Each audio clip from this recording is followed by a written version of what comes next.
called Mrs. Bethany Covenant. For 65 years until her passing in 1997, Myrtle Bergman gave freely of her time and considerable gifts. Myrtle arrived in Mount Vernon in 1932, fresh out of college with a teaching degree from what was known then as Seattle Pacific Normal School.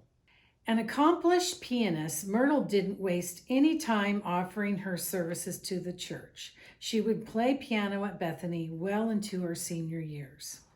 Her daughter, Doris, recalls her leading the women's ministry for more than 2 decades because no one else would assume the position.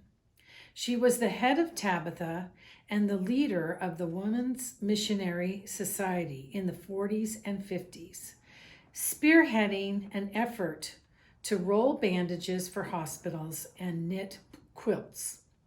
She led groups to visit area nursing homes. Myrtle could also be frequently found in the church kitchen. It was a common sight on Saturdays during work parties at the church in the 60s for Myrtle to emerge from the kitchen in an apron, calling out to everyone, "Lunch is served." She pitched in with every social event at church, including teas, weddings, and memorial services. Wanting to make sure that there was enough to go around, Myrtle was known by the kids in the church as the one cookie lady. In 1938, Myrtle married Rudy, who was not a follower of Christ at that time. But by the later mid-50s, the couple became partners in ministry. Myrtle and Rudy teamed up with Willard and Helen Hansen and Paul and Alice Bergland to help lead a thriving junior high ministry, then called the Junior League. It forever changed the lives of many kids and youth who attended. Myrtle Bergman was a doer and a leader. Above all, she was a faithful servant for Jesus Christ at Bethany Covenant. Swedish immigrant Swan Hammer was one of Bethany's most colorful characters. Swan and his wife Anna joined the church in 1922. They were active members for the rest of their lives.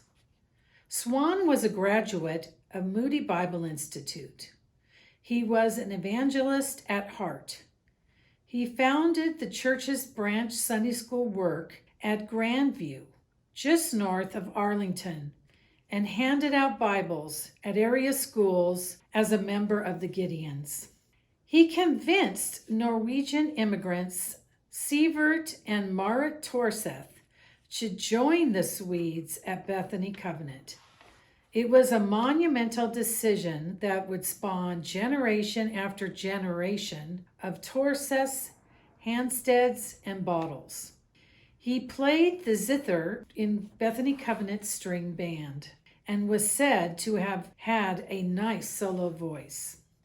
In his later years, Swan Hammer was known to scold the young boys who were running in the sanctuary after church. He made a smacking noise with his lips when he talked and had a thick Swedish accent, which sometimes made him difficult to understand. But rest assured, the boys got the message loud and clear.